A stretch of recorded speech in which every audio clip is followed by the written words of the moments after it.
الحمد لله الحمد لله نحمده ونستعينه ونستغفره ونؤمن به ونتوكل عليه ونعوذ بالله من شرور أنفسنا ومن سيئات أعمالنا من يهده الله فلا مضل له ومن يضلل فلا هادي له وأشهد أن لا إله إلا الله وحده لا شريك له وأشهد أن محمدا عبده ورسوله الذي أرسله بالحق بشيرا ونذيرا وداعيا إلى الله بإذنه وسراجا منيرا فقد قال الله تعالى في كلامه المجيد أعوذ بالله من الشيطان الرجيم بسم الله الرحمن الرحيم قاف والقرآن المجيد بل عجبوا أن جاءهم منذر منهم فقال الكافرون هذا شيء عجيب أإذا متنا وكنا ترابا ذلك رجع بعيد قد علمنا ما تنقص الأرض منهم وعندنا كتاب حفيظ بل كذبوا بالحق لما جاءهم فهم في أمر مريج أفلم ينظروا إلى السماء فوقهم كيف بنيناها وزيناها وما لها من فروج والأرض مددناها وألقينا فيها رواسي وأنبتنا فيها من كل زوج بهيج تبصرة وذكرى لكل عبد منيب ونزلنا من السماء ماء مباركا فأنبتنا به جنات وحب الحصيد والنخل باسقات لها طلع نضيد رزقا للعباد وأحيينا به بلدة ميتا كذلك الخروج كذبت قبلهم قوم نوح وأصحاب الرس وثمود وعاد وفرعون وإخوان لوط وأصحاب الأيكة وقوم تبع كل كذب الرسل فحق وعيد أفاعينا بالخلق الأول بل هم في لبس من خلق جديد إلى آخر الآية. وقال الله سبحانه وتعالى في كلامه المجيد وفي فرقانه الحميد أعوذ بالله من الشيطان الرجيم بسم الله الرحمن الرحيم يعلموا أنما الحياة الدنيا لعب ولهو وزينة وتفاخر بينكم وتكاثر في الأموال والأولاد كمثل غيث أعجب الكفار نباته ثم يهيج فتراه مصفرا ثم يكون حطاما وفي الآخرة عذاب شديد ومغفرة من الله ورضوان وما الحياة الدنيا إلا متاع الغرور. وفي الحديث الشريف عن أبي العباس سهل بن سعد الساعدي رضي الله عنه قال رسول الله صلى الله عليه وسلم لو كانت الدنيا تعدل عند الله جناح بعوضة ما سقى كافرا منها شربة ماء رواه الترمذي وابن ماجه. আলহামদুলিল্লাহ সর্বাগ্রে শুকরিয়া জ্ঞাপন করি সে মহিয়ান আল্লাহ সুবহানাহু ওয়া তাআলা, যিনি আমাদেরকে দীর্ঘ এক সপ্তাহ পর প্রতিটি জুমার নেই আজকেও যথাসময়ে যথোপযুক্তভাবে তিনার জিকির আজকার করার জন্য, তিনার কৃতজ্ঞতা জ্ঞাপনের জন্য দুনিয়ার সমস্ত ব্যস্ততাকে পদদলিত করে এই মসজিদে আসার বসার কিছু শোনার এবং বলার তৌফিক দান করেছেন। এই জন্য অন্তরের অন্তঃস্থল থেকে শুকরিয়া স্বরূপ পাঠ করছি আলহামদুলিল্লাহ। অতঃপর দরুদ ও শান্তির ধারা বর্ষিত হোক আমাদের প্রাণ প্রিয় নবী, প্রতিটি মুমিনের হৃদয়ের স্পন্দন, সাইয়্যিদুল মুরসালিন খাতামুন নবিয়্যিন আহমদ মুস্তাফা মুহাম্মদ মুস্তাফা সকলে বলি সাল্লাল্লাহু আলাইহি ওয়াসাল্লাম। সম্মানিত উপস্থিতি, আজকের এই সংক্ষিপ্ত সময়ে খুতবার আলোচ্য বিষয় আল্লাহ সুবহানাহু ওয়া তাআলার নিকট এবং নবী মুহাম্মদ রাসূলুল্লাহ ও তার উত্তম অনুসারী সাহাবীদের নিকট দুনিয়ার পরিচয়, তারা দুনিয়াকে কিভাবে বুঝতেন এ সম্পর্কে পবিত্র কালাম মাজিদ থেকে ছোট্ট একটি আয়াত এবং নবী মুহাম্মদ রাসূলুল্লাহ সাল্লাল্লাহু আলাইহি ওয়াসাল্লামের মুখনিসৃত ছোট্ট একটি হাদিস পাঠ করেছি। এই অনুযায়ী আমার বক্তব্য ইতি করার চেষ্টা করব ইনশাআল্লাহ। ওয়া মা তাওফীকি ইল্লা বিল্লাহি আলাইহি তাওয়াক্কালতু ইলাইহি মুনীব। প্রিয় উপস্থিতি, সর্বপ্রথমে বলতে হচ্ছে যে যিনি এই ফ্যান বানাইছেন অথবা আমাদের প্রত্যেকের মোটামুটি হাতে আছে, পকেটে আছে, মোবাইল বানাইছেন, তিনি আমার থেকে, আপনার থেকে অথবা আমাদের চাইতে বেশি বুঝবেন যে এই মোবাইলটার কি কি পার্টস প্রয়োজন বা কিভাবে এটাকে পরিচালনা করতে হয়, কিভাবে এটার ভালো দিকটা লাভ করা যায় এবং মন্দ দিকটা প্রতিহত করা যায়, তিনি ভালো জানেন যিনি মোবাইলটাকে বানাইছেন। অথবা আমাদের মাথার উপর যে ফ্যান ঘুরছে সে ফ্যান সম্পর্কে আমি আপনি সেরকম বলতে পারবো না। যিনি এটা বানাইছেন, যিনি এটা তৈরি করেছেন, তিনি আমার আপনার চাইতে বেশি ভালো বলতে পারবেন। এটা তো স্বাভাবিক বিষয়, তাই না? তো যিনি আল্লাহ সুবহানাহু ওয়া তাআলা আমাকে আপনাকে এই দুনিয়ায় প্রেরণ করেছেন, আসমান এবং জমিনের মালিক, রব্বুল আলামিন, জগৎ সমূহের প্রতিপালক, যিনি এই দুনিয়াকে সৃষ্টি করেছেন, তিনার কাছ থেকেই আমাদের দুনিয়ার পরিচয়টা নেওয়া সবচেয়ে বেশি নিরাপদ হবে। তিনিই বলতে পারবেন, তিনিই জানেন যে দুনিয়াটা আসলে মূলত কি। তো আমরা যেভাবে জানি, দুনিয়াকে চিনি, এর বাইরে থেকে আজকে খুব সুন্দরভাবে আল্লাহ সুবহানাহু ওয়া তাআলা দুনিয়া সম্পর্কে কি বলছেন আমরা একটু শুনি। 57 নম্বর সূরা হাদীদের 20 নম্বর আয়াত আল্লাহ সুবহানাহু ওয়া তাআলা বলছেন ইয়ালামু, তোমরা জেনে রাখো আন্নামাল হায়াতুদ দুনিয়া, দুনিয়ার হায়াত, দুনিয়ার জীবনটা কি লাইবুন ওয়া লাহবুন ওয়া জিনাতুন।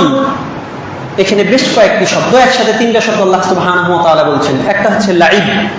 একটা হচ্ছে লাইব, খেলার সময়, ওয়া লাহবুন, আর একটা হচ্ছে হাসি তামাশার সময়, আর একটা হচ্ছে ওয়া জিনাতুন, যখন একটু সাজুগুজু করার সময়, ওয়া তাফাখুরুম বাইনাকুম, এবং পরস্পরের মাঝে অহমিকা, ওয়া তাকাসুরুম ফিল আমওয়ালি ওয়াল আওলাদ, এবং পরস্পরের মাঝে কিসের প্রতিযোগিতা? আমওয়াল, ধন সম্পদের, ওয়াল আওলাদ, সন্তান সন্ততির প্রাচুর্যের প্রতিযোগিতা। এটা হচ্ছে দুনিয়ার জীবন। এখানে তাফসীর সাদি এবং ইমাম কুরতুবী রাহিমাহুল্লাহ যে বিষয়টা উপস্থাপন করেছেন সেটা হচ্ছে, আপনারা যদি তাফসীরে জাকারিয়াও যদি খুলে দেখেন সেখানেও পাবেন। তিনারা বলছেন যে লাইবুন ওয়া লাহবুন ওয়া জিনাতুন ওয়া তাফাখুরুন, এই যে 5টা বিষয় একসাথে আল্লাহ সুবহানাহু ওয়া তাআলা উল্লেখ করেছেন, এই 5টা জিনিস হচ্ছে এইরকম যে আমরা যখন ছোটতে একদম কেবল হাঁটা শিখেছি, ওই সময়টা ছিল আমাদের খেলার সময়, ওই সময়টা আমাদের ছিল মূলত খেলার সময়।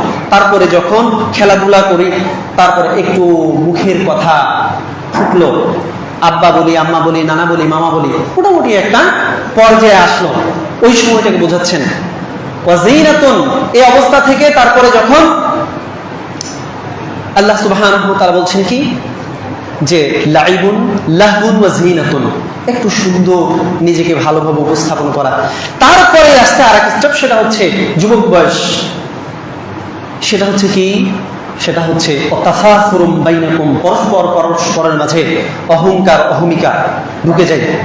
ওয়া তাকাসুরুম ফিল আমওয়ালি ওয়াল আওলাদ, এবং যখন বিয়ে শাদীর সময় হলো তখন এবার আমার দুনিয়া কামাতে হবে। কিরকম? এখন শুধু আমাকে টাকা পয়সা ইনকাম করতে হবে, অতঃপর আমার সন্তানাদি আমাকে লালন পালন করতে হবে, এরকম একটা বয়স। তো এই যে 5টা ধাপ আল্লাহ সুবহানাহু ওয়া তাআলা উল্লেখ করছেন, এই 5টা ধাপ আমাদের জীবনের একটা পুরা ব্যক্তি নিয়ে আলোচনা করছেন আল্লাহ সুবহানাহু ওয়া তাআলা।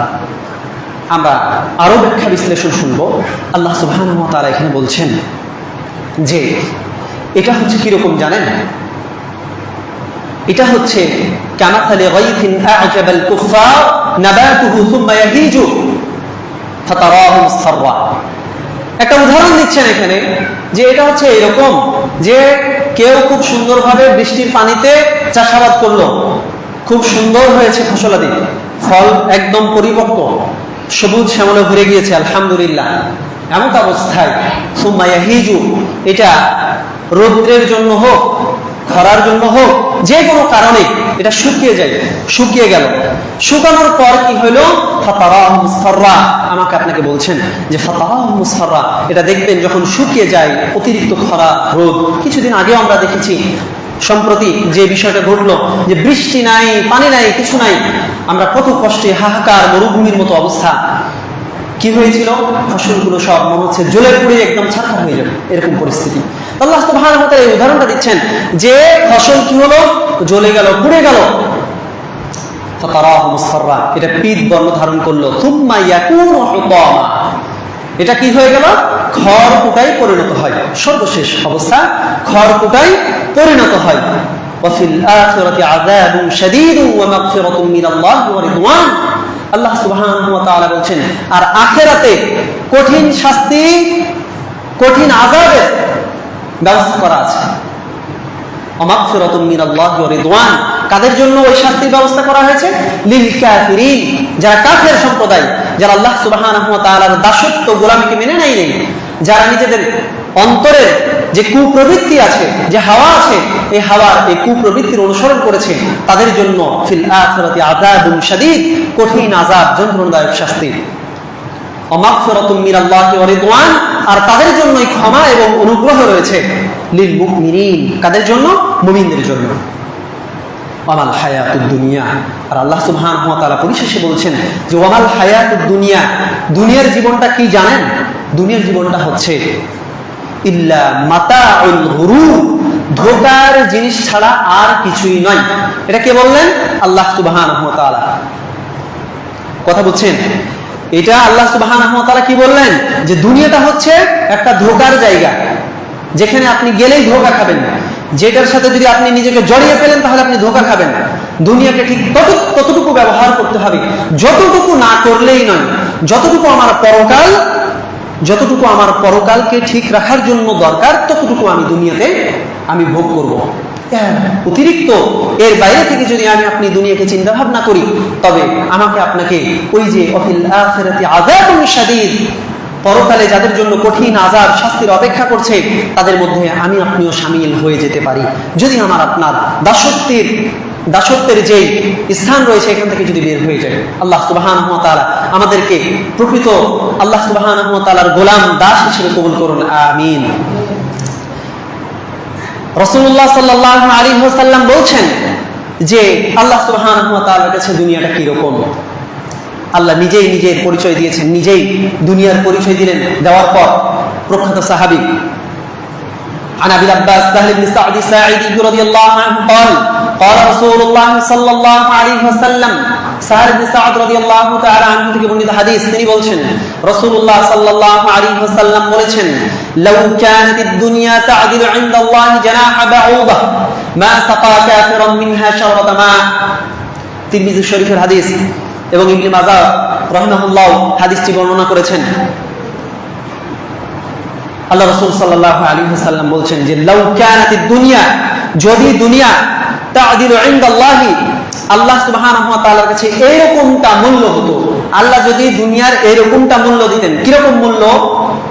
জানাহা বাউদা, একটা মাছির কথা বলছেন, সেই মাছির ডানার মতো, সেই মাছির ডানার সাথে আল্লাহ সুবহানাহু ওয়া তাআলা তুলনা দিচ্ছেন যে দুনিয়াটা যদি আল্লাহর কাছে একটা মাছি নয়, একটা মাছির ডানার মতো যদি দাম হইতো আল্লাহর কাছে, মা সাকা কাফিরাম মিনহা শারবাতা মা, তাহলে আল্লাহ সুবহানাহু ওয়া তাআলা কোন কাফেরকে, কোন বেদিনকে, কোন ইহুদি খ্রিস্টানকে, কোন নাসারাকে আল্লাহ সুবহানাহু ওয়া তাআলার দাস নয় এইরকম কাউকে এক ঢোক একটা ফোঁটা পানি পান করতে আল্লাহ সুবহানাহু ওয়া তাআলা দিতেন না।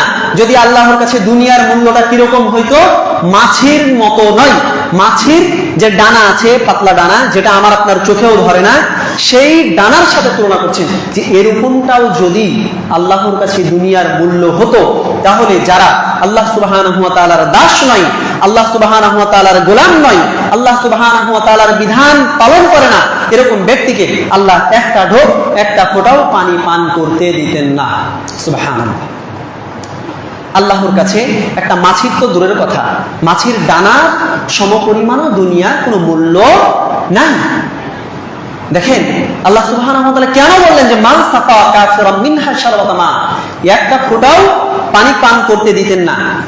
আপনার যে খুব দামি বস্তু সেটা আপনি খুব হেফাজতে রাখেন না, সেটা খুব আগলে রাখেন যেন সেখানে কেউ হস্তক্ষেপ করতে না পারে। আপনার যে দামি বস্তুটা সেটা আপনি খুব হেফাজতে রাখেন। আপনার যে সোনা গহনা, আপনার যে হীরা জহরত, সেটাকে আপনি সর্বোচ্চ প্রোটেকশন দিয়ে হেফাজতে রাখবেন, মানুষের চোখের আড়ালে রাখবেন। মানে আপনার কাছে যদি এরকম দামি কিছু থাকে, তাহলে আপনি ঘরের মধ্যে তালাবদ্ধ করে ট্রাঙ্কের মধ্যে রাখবেন। তারপরে আবার ট্রাঙ্ক দেখবেন তালা টেনে যে তালা ঠিক আছে কিনা। তারপরে কি চতুর্দিকে ভালো করে দেখবেন যে জানালা কিছু খোলা আছে কিনা, জানালা লাগাবেন। তারপরে ঘর থেকে বের হওয়ার সময় আবার খুব সুন্দর করে তালাবদ্ধ করবেন। কেন? আপনার কাছে এই জিনিসটার দাম আছে, তাই আপনি এত হেফাজত করেন। বুঝেননি? আপনার কাছে এরকম মূল্য আছে বিধায় আপনি এরকম প্রোটেকশনের ব্যবস্থা করছেন। আল্লাহ সুবহানাহু ওয়া তাআলার কাছে যদি এইরকম দুনিয়ার কোনো দাম থাকতো, মূল্য থাকতো, এই সোনা জহরতের মতো না, যদি মাছির ডানার সমপরিমাণ যদি আল্লাহ সুবহানাহু ওয়া তাআলার কাছে মূল্য থাকতো, তবে কোনো কাফেরকে তিনি একটা ফোঁটা পানি পান করতে দিতেন না। সুবহানাল্লাহ। আল্লাহর কাছে দুনিয়ার কোনো মূল্যই নেই। আল্লাহ সুবহানাহু ওয়া তাআলার কাছে দুনিয়ার কোনো মূল্যই নাই। রাসূলুল্লাহ সাল্লাল্লাহু আলাইহি ওয়াসাল্লামের প্রখ্যাত সাহাবী আন জাবির রাদিয়াল্লাহু আনহু আন্না রাসূলুল্লাহ সাল্লাল্লাহু আলাইহি ওয়াসাল্লাম, জাবির রাদিয়াল্লাহু আনহু বলছেন যে একদিন রাসূলুল্লাহ সাল্লাল্লাহু আলাইহি ওয়াসাল্লাম মাররা বিসসুক, একটা বাজারের পাশে দিয়ে যাচ্ছিলেন, ওয়ান নাসু কানাফাতাইহি, এবং মানুষেরা রাস্তার দুই ধারে দাঁড়িয়ে ছিল। ফামাররা বিজাদিন আসাক্কু মাইয়িতিন, এমত অবস্থায় আল্লাহ রাসূল সাল্লাল্লাহু আলাইহি সাল্লাম যাচ্ছিলেন, একটা মৃত ছাগলের বাচ্চা, কান কাটা, এরকম একটা ছাগলের পাশে দিয়ে, ছাগলের বাচ্চার পাশে দিয়ে আল্লাহ রাসূল সাল্লাল্লাহু আলাইহি ওয়াসাল্লাম যাচ্ছিলেন। ফাতানাওয়ালাহু ফাআখাযা বিউযুনিহি, এমত অবস্থায় আল্লাহ রাসূল সাল্লাল্লাহু আলাইহি ওয়াসাল্লামের ওইটার কাছে গেলেন, অর্থাৎ ওই যে মরা কান কাটা ছাগলের বাচ্চা, এইরকম গুণে গুণান্বিত একটা ছাগলের কাছে গেলেন। যাওয়ার পর ফাআখাযা বিউযুনিহি, তার কানটা ধরলেন। ধরার পর বললেন যে আইয়ুকুম ইউহিব্বু আন ইয়াকুনা লাহু হাযা বিদিরহাম, তোমাদের মধ্যে কি কেউ আছে, সাহাবীদেরকে জিজ্ঞেস করছেন যে তোমাদের মধ্যে কি কেউ আছে যে এই মরা কান কাটা ছাগলের এই ছোট বাচ্চাটাকে কেউ একটা দিরহামের বিনিময়ে, একটা দিরহামের বিনিময়ে, একটা টাকার বিনিময়ে কেউ নিবে, এরকম কি কেউ আছে? আমার আপনার কাছে যদি এই কথা কেউ বলতো, তাহলে আপনি কি বলতাম? যে এটা হচ্ছে একটা পচা জিনিস, অর্থাৎ এটা 1 পয়সা তো দূরের কথা, এমনিতেও দিলে তো কোনো কাজে লাগে না, এটা নিয়ে যে কোনো কাজ করা যায়, বরং এটা দেওয়া মানে আমার উপর জুলুম করা। কেউ যদি আমাকে দেয় তাহলে কি করতে হবে? ঝামেলা করে সেইটা দুর্গন্ধ যাতে না হয়, ওই জন্য আগে তাকে 500 টাকা খরচ করে কামলা দিয়ে তাকে দাফন করে আসতে হবে, তাকে পুঁতে দিতে হবে। কেন? সেটা গন্ধ হয়ে আমার পরিবেশ নষ্ট করবে, তাই না? আমার আপনার উত্তরটা এরকম হতো। রাসূলুল্লাহ সাল্লাল্লাহু আলাইহি ওয়াসাল্লামের সাহাবীরা কি বলছেন? রাসূলুল্লাহ সাল্লাল্লাহু আলাইহি ওয়াসাল্লামের সাহাবীরা বলছেন, মা নুহিব্বু আন্নাহু লানা বিশাইইন, মা নুহিব্বু আন্নাহু লানা বিশাইইন, আমরা কোনো কিছুর বিনিময়ে এটা নিব না, এটা নিতে পছন্দ করব না। ওয়া মা নাসনাউ বিহি, এটা নিয়েই বা কি করব, এটা তো কোনো কাজে আসে না। আমার আপনার মতোই তারা উত্তর দিয়েছেন আল্লাহ রাসূল সাল্লাল্লাহু আলাইহি ওয়াসাল্লামকে। রাসূলুল্লাহ সাল্লাল্লাহু আলাইহি ওয়াসাল্লাম বলছেন যে আতুহিব্বুনা আন্নাহু লানা আন্নাহু লাকুম, আচ্ছা এটা এক দিরহামের বিনিময়ে না, তোমাদেরকে এটা এমনিই দেওয়া হচ্ছে, তোমাদের কি কেউ নিবে? টাকা লাগবে না, এমনিতেই কেউ নিয়ে যাক। রাসূলুল্লাহ সাল্লাল্লাহু আলাইহি ওয়াসাল্লামের সাহাবীরা বলছেন ওয়াল্লাহি, আল্লাহর কসম, ওয়াল্লাহি, আল্লাহর শপথ করে বলছি, কি যে এই ছাগলটা, যে মৃত ছাগলটা আপনি দিতে চাচ্ছেন, এটা তো লাউ কানা হাইয়ান কানা আইবান, এটা যদি জীবিতও থাকতো তাও তো আমরা নিতাম না। কেন নিতেন না বলেন তো? ওই যে কান কাটা, এই কান কাটাই ত্রুটিযুক্ত জিনিস আমরা যদি জীবিত থাকতো তাও তো নিতাম না। ফাকাইফা ওয়া হুয়া মাইয়িতুন, অথচ এটা তো মৃত, এটা আমি আপনি কিভাবে নিয়ে যাই বলেন? বুঝেন না? রাসূলুল্লাহ সাল্লাল্লাহু আলাইহি ওয়াসাল্লাম, রাসূলুল্লাহ সাল্লাল্লাহু আলাইহি ওয়াসাল্লাম এই কয়টা গুণের কথা বলছেন? একটা ছাগলের বাচ্চা, এটা একটা ত্রুটি, ছোট বাচ্চা। আর একটা কি? সেটা আবার কান কাটা। আর একটা কি? সেটা আবার মৃত। এরকম একটা নিকৃষ্ট জিনিস, পচা জিনিস, দুর্গন্ধময় জিনিস। এটা রাসূলুল্লাহ সাল্লাল্লাহু আলাইহি ওয়াসাল্লাম কি বলছেন জানেন? রাসূলুল্লাহ সাল্লাল্লাহু আলাইহি ওয়াসাল্লাম বলছেন যে ফাওয়াল্লাহি লাদ-দুনিয়া আহওয়ানু আলাল্লাহ মিন হাযা আলাইকুম, আল্লাহর শপথ করে বলছি, লাদ-দুনিয়া আহওয়ানু আলাল্লাহ, আল্লাহ সুবহানাহু ওয়া তাআলার কাছে এই দুনিয়াটা হচ্ছে এর চাইতেও নিকৃষ্ট। আপনার কাছে এই পচা, কানকাটা, দুর্গন্ধময়, মৃত ছোট ছাগলের বাচ্চাটা যে এরকম, এর চাইতেও আহওয়ানু আলাল্লাহ মিন হাযা আলাইকুম, আমাদের কাছে এইটা যেরকম মনে হয়, এর চাইতেও নিকৃষ্ট জিনিস হচ্ছে দুনিয়া। এটা আল্লাহ সুবহানাহু ওয়া তাআলার কাছে দুনিয়া। আল্লাহ সুবহানাহু ওয়া তাআলার কাছে দুনিয়ার পরিচয়টা এরকম। দেখেন, দুনিয়াতে ততটুকুই দরকার, যেটা বললাম প্রথমেই, যে আমার পরকালকে কেন্দ্র করে আমার যতটুকু না হলেই না, ততটুকু আমার দুনিয়া কামাই করতে হবে। আল্লাহ রাসূল সাল্লাল্লাহু আলাইহি ওয়াসাল্লামের কাছে দুনিয়াটা কিরকম ছিল? আল্লাহ রাসূল সাল্লাল্লাহু আলাইহি ওয়াসাল্লাম দুনিয়াকে কিভাবে বুঝতেন? আনিল মুস্তাওরিদ ইবনে শাদ্দাদ রাদিয়াল্লাহু তাআলা আনহু قال قال رسول الله صلى الله عليه وسلم, প্রখ্যাত সাহাবী মুস্তাওরিদ ইবনে শাদ্দাদ রাদিয়াল্লাহু তাআলা আনহু থেকে বর্ণিত হাদিস, তিনি বলছেন রাসূলুল্লাহ সাল্লাল্লাহু আলাইহি ওয়াসাল্লাম বলেছেন, ওয়াল্লাহি মাদ দুনিয়া ফিল আখিরাহ, ওয়াল্লাহি মাদ দুনিয়া ফিল আখিরাহ, আল্লাহর শপথ করে বলছি, দুনিয়াটা আখিরাতের তুলনায় এইরকম, ইল্লা মিথলু ইয়াজআলু আহাদুকুম উসবুআহু ফিল ইয়াম ফালইয়ানজুর বিমা ইয়ারজি'। রাসূলুল্লাহ সাল্লাল্লাহু আলাইহি ওয়াসাল্লাম বলছেন যে দুনিয়াটা হচ্ছে এইরকম, কিরকম, যে তোমাদের কেউ উসবুআহু ফিল ইয়াম, দরিয়ায়, সমুদ্রে, সাগরে তার আঙ্গুলটাকে চুবানোর পর ফালইয়ানজুর, সে যেন লক্ষ্য করে, বিমা ইয়ারজি, তার আঙ্গুল কতটুকু পানি নিয়ে এসেছেন। আচ্ছা বলেন তো, একটা আঙ্গুল যদি আপনি সাগরের মধ্যে চুবাই, সাগরের মানে শুরু শেষ কি আছে সাগরের?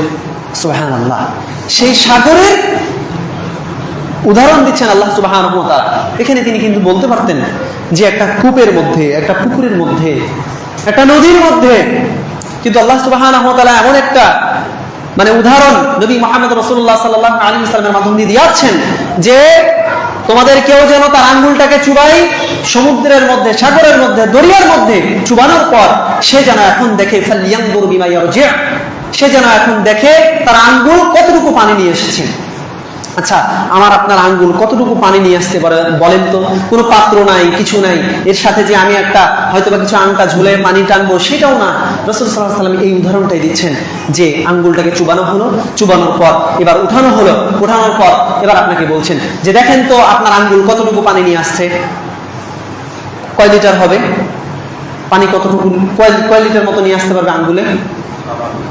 সুবহানাল্লাহ, একটা ফোঁটা যে পানি নিয়ে আসে, এই পানির সাথে আল্লাহ সুবহানাহু ওয়া তাআলা প্রিয় পয়গম্বর নবী মুহাম্মদ সাল্লাল্লাহু আলাইহি ওয়াসাল্লাম বলছেন যে এটা হচ্ছে আমার আপনার 60 বছর, এই এক ফোঁটা পানি হচ্ছে আমার আপনার 120 বছর, এই এক ফোঁটা পানি হচ্ছে আমার আপনার 150 বছর, 200 বছর। এই এক ফোঁটা পানি এই এক ফোঁটার পানির বদৌলতে আমার আপনার যে গর্ব অহংকার, যেই মারামারি কাটাকাটি হানাহানি, একের প্রতি অন্যের যে জুলুম অত্যাচার, এই এক ফোঁটা পানি, এই জীবনটা নিয়ে, এই এক ফোঁটার জীবন নিয়ে আমার আপনার এত দাম্ভিকতা, আমার আপনার এত দমদম ভরে পৃথিবীতে চলাফেরা করা এই এক ফোঁটা পানির মতো। এই জীবনটা হচ্ছে এইরকম, দুনিয়াটা হচ্ছে এইরকম, দুনিয়ার এই জীবনটা হচ্ছে এই এক ফোঁটার পানি। আর সমুদ্রে যেই হাজার হাজার যে মিলিয়ন বিলিয়ন যে লিটার পানি থাকলো, এই স্থায়ী যে পানিগুলো, এই পানির সাথে আল্লাহ রাসূল সাল্লাল্লাহু আলাইহি ওয়াসাল্লাম তুলনা করছেন, এটা হচ্ছে আমার আপনার স্থায়ী পরকালীন জীবন, অর্থাৎ আখিরাত, অর্থাৎ আমার আপনার যাদের আলহামদুলিল্লাহ দাসত্ব করে আল্লাহ সুবহানাহু ওয়া তাআলার সন্তুষ্টি অর্জন করে যারা যেতে পেয়েছে, তারা তো চিরকাল জান্নাতে থাকবে। আর যাদের অবস্থা ভয়াবহ হবে, অর্থাৎ আল্লাহ সুবহানাহু ওয়া তাআলার বিভিন্ন বিধানকে সে সামনে রেখে বিভিন্ন কোশ্চেন সে তুলেছে, অমুকের অমুক ভাগ দেওয়া হলো তো আমার কেন দেওয়া হলো না, দেখা যাচ্ছে ভাইকে ওরকম দেওয়া হলো, আমার কিসের জন্য এত কম, দেখা যাচ্ছে আমার বাপের এত ভাগ, আমার মায়ের কি এই কম হলো কেন। আল্লাহ সুবহানাহু ওয়া তাআলার বিধান সম্পর্কে যার এইরকম বিভিন্ন নাস্তিকতার সাথে যারা জড়িত, বিভিন্ন প্রশ্ন যাদের মাথায় এইভাবে ঘুরপাক করে, তাদের জন্য তো বুঝতেই পারছেন তাদের জীবনটাও ওই রকম সাগরের পানির মতো স্থায়ীভাবে তারা জাহান্নামে অবস্থান করবে। আল্লাহ সুবহানাহু ওয়া তাআলা আমাদেরকে জান্নাতুল ফিরদাউস নসিব করুন, আমিন। রাসূলুল্লাহ সাল্লাল্লাহু আলাইহি ওয়াসাল্লামের কাছে দুনিয়াটা এরকম ছিল। রাসূলুল্লাহ সাল্লাল্লাহু আলাইহি ওয়াসাল্লামের কাছে দুনিয়াটা কি রকম ছিল? عن عبد الله بن عمر بن الخطاب رضي الله تعالى عنهما قال أخذ رسول الله صلى الله عليه وسلم بمنكبه।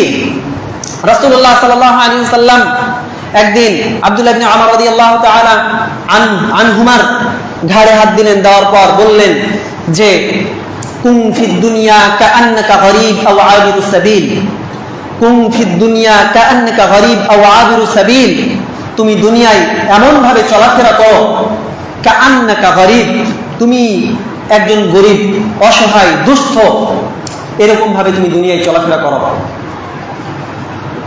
দুনিয়ায় যারা আমাদের মধ্যে গরীব, অসহায়, দুস্থ, তারা কি কখনো কোন রকম বড়াই দেখায়, কোন রকম অহংকার করে, কোন রকম রক্তের গরম দেখায়, কোন রকম টাকা পয়সা, সন্তান সন্ততির প্রতিপত্তি দেখায়? আল্লাহ রাসূল সাল্লাল্লাহু আলাইহি ওয়াসাল্লাম এরকম ভাবে দুনিয়ায় চলাফেরা করতে বলেছেন যে আমার সবকিছু আছে, তবুও আমি এইটার বড়াই দেখাবো না, এটাই হবে আমাদের দুনিয়া, আমি যেন একজন গরীব, অসহায়, দুস্থের মতো। এবং এরকম ভাবে চলাফেরা করো যেন তুমি একজন পথিকের যেমন যেখানে সেখানে আমাদের এলাকায় যদি কেউ বাইরে থেকে কেউ যদি সফর করতে আসে, সে কি আপনার মসজিদে এসে কেউ কি ওইভাবে মাতাব্বরি করতে পারে না তো? আমি যা ইচ্ছে তাই বলতে পারি? পারবো না তো। কেন? আপনারা এখানে স্থায়ী বাসিন্দা, আমি সফর করে আসছি, আমাকে অনেক কিছু বোঝা লাগে, আমাকে ভাবতে হয় যে আমার এখানে পরিচিত কেউ নাই, অনেক কিছুই ভাবতে হয়। তো রাসূলুল্লাহ সাল্লাল্লাহু আলাইহি ওয়াসাল্লামও এরকম ভাবে বলছেন, এভাবে উদাহরণ দিচ্ছেন যে তুমি একজন পথিক, তুমি একজন মুসাফির, এইভাবে নিজেকে উপস্থাপন করো। সুবহানাল্লাহ।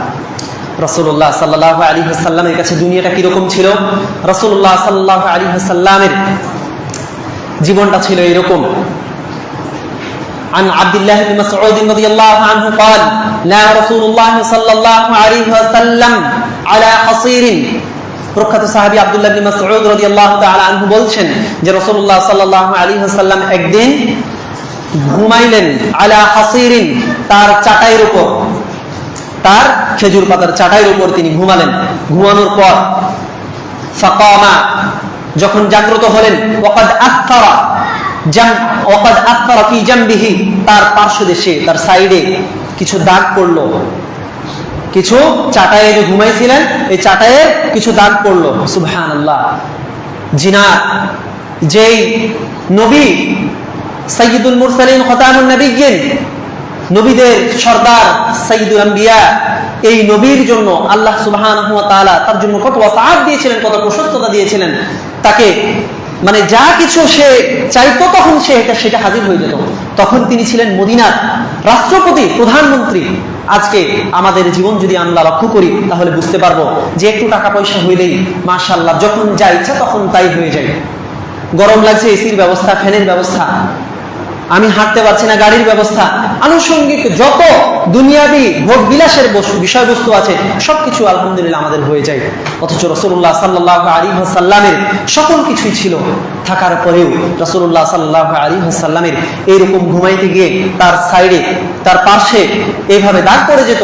রাসূলুল্লাহ সাল্লাল্লাহু আলাইহি ওয়াসাল্লামকে বলা হলো যে ফাকুলনা ইয়া রাসূলুল্লাহ লাউ ইত্তাখাযনা লাকা বিতাআন, রাসূল সাল্লাল্লাহু আলাইহি ওয়াসাল্লামকে বললেন যে আমরা আপনার জন্য একটা নরম গদির ব্যবস্থা করি, নরম গদির ব্যবস্থা করি, যেটাতে শুইলে পার্শ্বে দাগ হবে না, যেটাতে শুইলে আপনি আরামে ঘুমাতে পারবেন, এরকম একটা গদির ব্যবস্থা করি। রাসূল সাল্লাল্লাহু আলাইহি ওয়াসাল্লামকে বললেন। রাসূলুল্লাহ সাল্লাল্লাহু আলাইহি ওয়াসাল্লামের জবাবটা কি ছিল? রাসূল সাল্লাল্লাহু আলাইহি ওয়াসাল্লাম বলছেন ওয়া মা লিদ দুনিয়া, দুনিয়ার সাথে আমার সম্পর্ক কিসের? আমার সাথে দুনিয়ার সম্পর্কটা কিসের? রাসূলুল্লাহ সাল্লাল্লাহু আলাইহি ওয়াসাল্লাম বলছেন যে মা আনা ফিদ দুনিয়া ইল্লা কারাকিবিন ইস্তাদাল্লা তাহতা শাজারাতিন সুম্মা রাহা ওয়া তারাকাহা।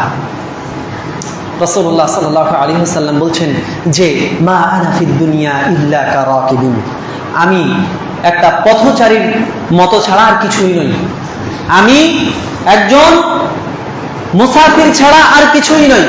যে মুসাফির, যে পথচারী কি করে? ইস্তাদাল্লা তাহতা শাজারাতিন, গাছের ছায়ায়। যখন আপনি খুব বেশি ক্লান্ত হয়ে যাই, রৌদ্রের তাপে যখন খুব বেশি নিজেকে খারাপ লাগে, তখন কি করি? তখন আমরা একটু বিশ্রাম নেই গাছের ছায়া দেখে, গাছের ছায়া দেখে একটু বিশ্রাম নেই। বিশ্রাম নেওয়ার পর সুম্মা রাহা, বিশ্রাম নেওয়ার পর সেখান থেকে তারাকাহা, সবকিছু ছেড়ে চলে যেতে হয়, তাই না?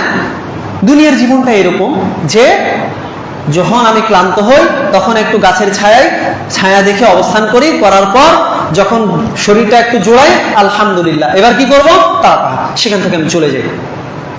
রাসূলুল্লাহ সাল্লাল্লাহু আলাইহি ওয়াসাল্লাম দুনিয়ার উদাহরণ দিচ্ছেন এরকম যে দুনিয়াটা হচ্ছে এইরকম যে আজকে আপনি যেখানে আছেন এখানে আপনি কিছুদিন থাকবেন, থাকার পর আপনাকে আপনার যে গন্তব্যস্থল আছে, যে পরকালীন জিন্দেগি আছে, স্থায়ী বাসস্থান আছে, সেই স্থায়ী বাসস্থানের দিকে আপনাকে পাড়ি জমাতে হবে।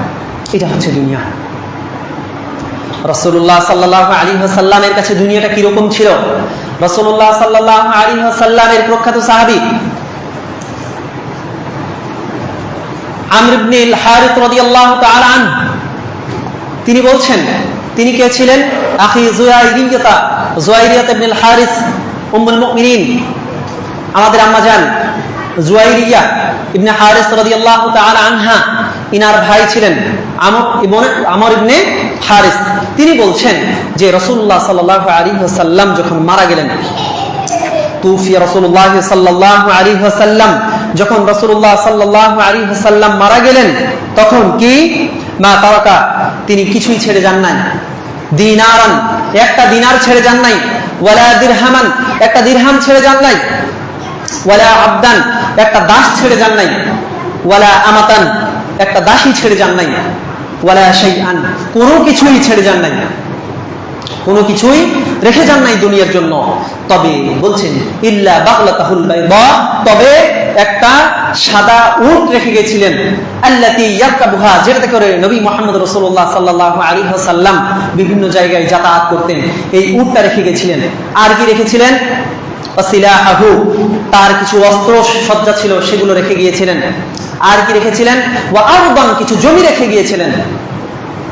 তাহলে এতক্ষণ যেগুলো শুনলাম, যে দিনার রেখে যান নাই, দিরহাম রেখে যান নাই, তারপরে একটা দাস রেখে যান নাই, একটা দাসী রেখে যান নাই, কোনো কিছুই রেখে যান নাই, আমরা এতক্ষণ যে শুনলাম।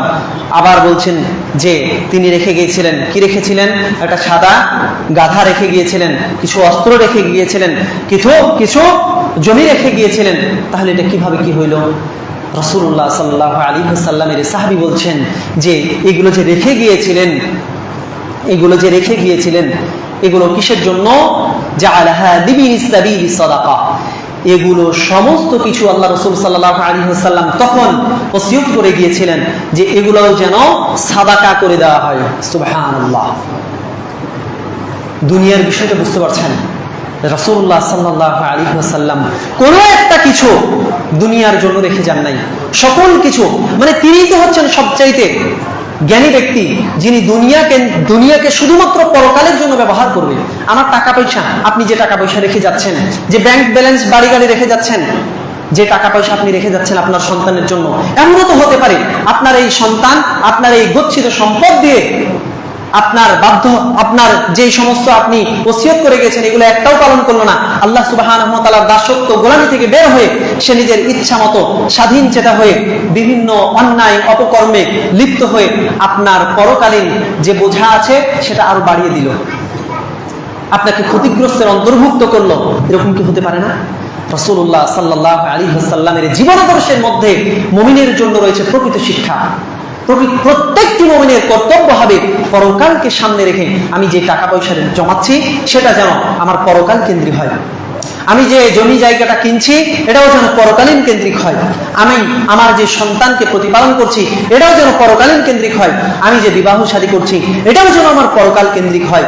আমার যে পিতামাতা আছে এই পিতামাতাও যেন আমার পরকালকে কেন্দ্র করেই যেন তাদের সাথে আচার আচরণ, বিনয়, নম্রতা, ভদ্রতা যেন পরকালকে কেন্দ্র করেই হয়।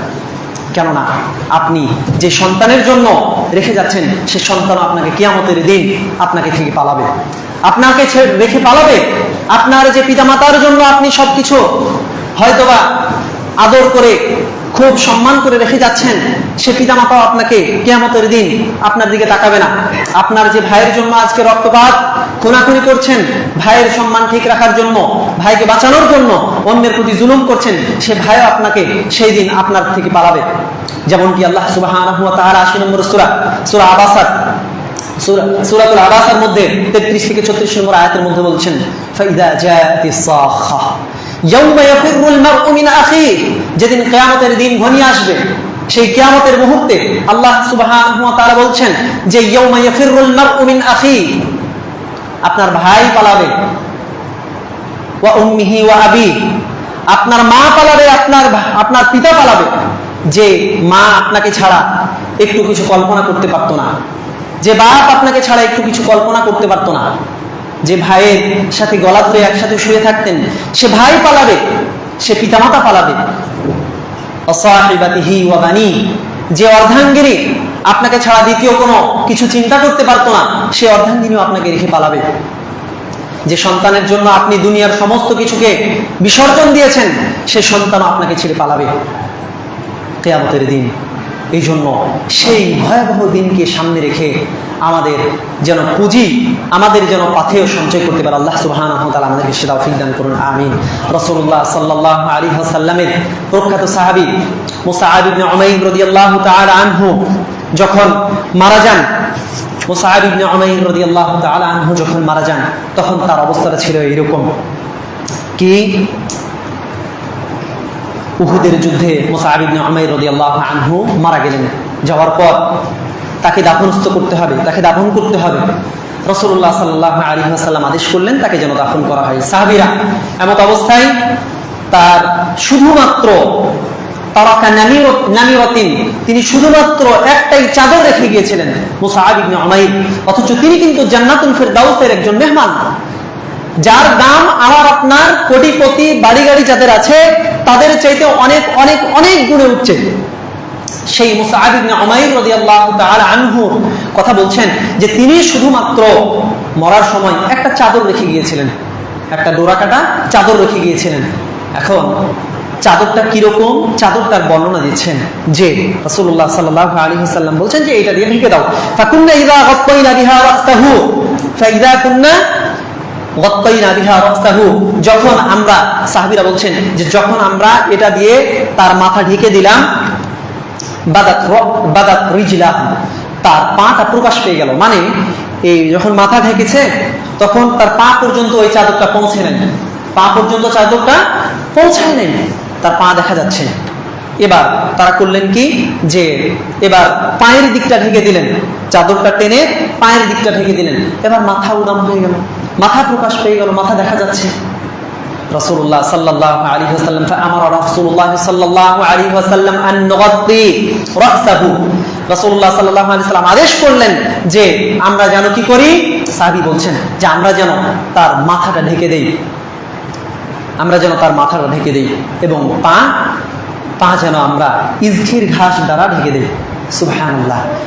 এইরকম একজন জান্নাতি সাহাবী, এইরকম একজন সৌভাগ্যবান সাহাবী, তার ঘরে অনেক কিছুই থাকার কথা ছিল। তিনি অনেক বড় যোদ্ধা ছিলেন, যিনি কালেমার জন্য নিজের জীবনকে বিলিয়ে দিয়েছেন। এই জান্নাতি সাহাবী অনেক কিছুই তো করতে পারতেন, কিন্তু তিনি শুধুমাত্র আল্লাহ সুবহানাহু ওয়া তাআলার সন্তুষ্টি অর্জনের উদ্দেশ্যে দুনিয়ার সমস্ত ভোগ বিলাসকে বিসর্জন দিয়ে শেষ পর্যন্ত একটা চাদর রেখে গিয়েছেন, তাও চাদরের প্রস্থ দৈর্ঘ্য এরকম যে তাকে ঢাকার সময় তার পুরো শরীর ঢাকা যাচ্ছে না, এরকম একটি চাদর রেখে গিয়েছেন। সুবহানাল্লাহ। অথচ আমার আপনার যদি আজকে চিন্তা করা যায় যে ভাই আপনার পোশাক কয়টি, ভাই আপনাকে আমি সঠিক জরিপটা দিতে পারবো না। কেন ভাই, অনেক পোশাক, আপনাকে কোনটার কথা বলবো? গত ঈদে যে 2টা কিনেছি সেই 2টার কথা বলবো, নাকি তার আগে যে 5টা পাঠাইছে শ্বশুর বাড়ি থেকে সেই 5টার কথা বলবো? এই যে নানান যে আমাদের ভোগ বিলাস, আমাদের যে দুনিয়া কেন্দ্রিক যে আমাদের চিন্তা ভাবনা, এটা যদি আমার আপনার নিজের জীবনের দিকে লক্ষ্য করি, হাদিসের আলোকে যদি একটু নিজের দিকে দেখি যে আমার আপনার পোশাক কয়টা, রাসূলুল্লাহ সাল্লাল্লাহু আলাইহি ওয়াসাল্লামের সাহাবীরা তারা কিভাবে দেখেছেন, তারা কিভাবে ছিলেন দুনিয়ার জীবনে, এটা যদি আমরা একটু লক্ষ্য করি তাহলে আমার আপনার যে অবস্থান এটা ক্লিয়ার হয়ে যাবে। এবং এই অবস্থান থেকে আসলেই আমাদের সংশোধনের প্রয়োজন, এই অবস্থান থেকে আসলেই আমাদের একটু সরে দাঁড়ানো প্রয়োজন। আল্লাহ সুবহানাহু ওয়া তাআলা যেন পরকালকে সামনে রেখে আমাদের দুনিয়ার জীবনকে মূল্যায়ন করার তৌফিক দান করেন, আমিন। রাসূলুল্লাহ সাল্লাল্লাহু আলাইহি ওয়াসাল্লামের প্রখ্যাত সাহাবী আব্দুল্লাহ ইবনে ওমর রাদিয়াল্লাহু আনহুমা বলছেন যে যখন ইদা আমসাইতা ফালা তানতাদির সাবাহ, যখন তোমরা সন্ধ্যায় উপনীত হও তখন ফালা তানতাদির, ইন্তজার করো না, তোমরা অপেক্ষা করো না, সাবাহের জন্য, সকালের জন্য তোমরা অপেক্ষা করিও না যে আমি এখন আছি ইনশাআল্লাহ আমি মাগরিবের সময়ও থাকবো, এই চিন্তা ভাবনা করিয়েন না। এই চিন্তা ভাবনা করা ঠিক হবে না। আমি এখন ভাই জোহরের সালাতটা আদায় করতে পারছি না, ইনশাআল্লাহ মাগরিবের জামাতে আপনার সাথে দেখা হবে, মাগরিবের জামাতে আপনার সাথে দেখা হবে। আপনি যেই না কথা বলে শেষ হয়েছে, আপনি রাস্তা পার হইতে গিয়ে গাড়ির ধাক্কাতে অ্যাক্সিডেন্ট হয়ে মারা গেলেন, আমি মারা গেলাম। আমার যেই দুনিয়ার চিন্তা ভাবনা, এই চিন্তা ভাবনা আসলে প্রকৃত চিন্তা ভাবনা নয়। আল্লাহ সুবহানাহু ওয়া তাআলার এই প্রখ্যাত সাহাবী আব্দুল্লাহ ইবনে ওমর রাদিয়াল্লাহু আনহু যেটা বলছেন যে দুনিয়ার জীবনটা হচ্ছে এরকম যে আপনি যখন সন্ধ্যায় উপস্থিত হয়েছেন তখন সকালের জন্য অপেক্ষা করবেন না, ওয়াইদা আসবাহতা ফালা তানতাদিরিল মাসা, আর যখন আপনি সকালে উপস্থিত হয়েছেন তখন সন্ধ্যার জন্য অপেক্ষা করবেন না। দুনিয়ার জীবনটা খুবই অল্প সময়ের, দুনিয়ার জীবনকে যেন আমি আপনি এই অল্প সময় ভেবেই যেন গ্রহণ করতে পারি। যারা অল্প সময় হিসেবে গ্রহণ করে, যাদের এরকম ধারণা যে আমাকে একটু পরে মৃত্যুবরণ করতে হবে, এমনও তো হতে পারে যে মসজিদ থেকে আমি বের হতে পারবো না, এমনও তো হতে পারে সালাতের একামত হয়েছে, হয়তোবা জানাজাটা এই নামাজের পরে আমার জানাজাটা হইতে পারে, এরকম কি হইতে পারে না? সুবহানাল্লাহ। এই জন্য দুনিয়ার যে জীবন, এই জীবনকে আমরা যেন খুব বেশি প্রলম্বিত না করি, খুব যেন আনন্দে খাহেসে খেল তামাশায় ব্যস্ত মত্ত হয়ে না পার করি। আল্লাহ আমাদেরকে সেই তৌফিক দান করুন, আমিন।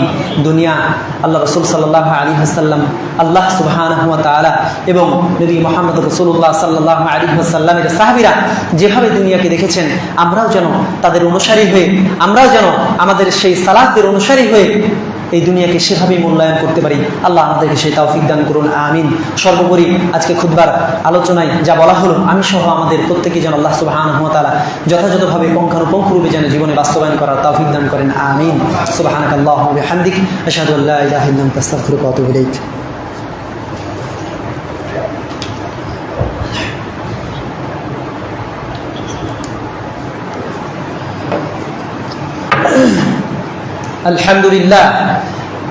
الحمد لله نحمده ونستعينه ونستغفره ونؤمن به ونتوكل عليه ونعوذ بالله من شرور أنفسنا ومن سيئات أعمالنا، من يهده الله فلا مضل له ومن يضلل فلا هادي له، وأشهد أن لا إله إلا الله وحده لا شريك له وأشهد أن محمدا عبده ورسوله الذي أرسله بالحق بشيرا ونذيرا وداعيا إلى الله بإذنه وسراجا منيرا فقد قال الله تعالى في كلامه المجيد أعوذ بالله من الشيطان الرجيم بسم الله الرحمن الرحيم إن الله وملائكته يصلون على النبي يا أيها الذين آمنوا صلوا عليه وسلموا تسليما اللهم صل على محمد وعلى آل محمد كما صليت على إبراهيم وعلى آل إبراهيم إنك حميد مجيد اللهم بارك على محمد وعلى آل محمد كما باركت على إبراهيم وعلى آل إبراهيم إنك حميد مجيد ربنا ظلمنا أنفسنا وإن لم تغفر لنا وترحمنا لنكونن من الخاسرين ربنا آتنا في الدنيا حسنة وفي الآخرة حسنة وقنا عذاب النار ربنا ظلمنا أنفسنا وإن لم تغفر لنا وترحمنا لنكونن من الخاسرين ربنا لا تزغ قلوبنا بعد إذ هديتنا وهب لنا من لدنك رحمة إنك أنت الوهاب رب ارحمهما كما ربياني صغيرا رب ارحمهما كما ربياني صغيرا سبحان ربك رب العزة عما يصفون وسلام على المرسلين والحمد لله رب العالمين والسلام عليكم ورحمة الله